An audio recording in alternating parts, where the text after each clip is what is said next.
Hey Hairless fam! Today we'll talk about how to use Quench Ultra Rich Conditioner to use it as a deep conditioner. Quench is thick and super concentrated. She also loves wash and go, but she also loves to straighten it occasionally.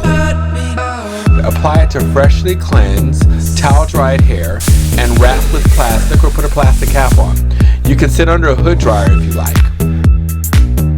It's important to deep condition before heat styling because it gives your hair the ability to be its own heat protectant. Moisture. The more moisturized and enriched your naturally dry texture is, the easier it is to blow dry. You need less heat. Excessive heat is where you get heat damage from, and that becomes a non-factor. Yes.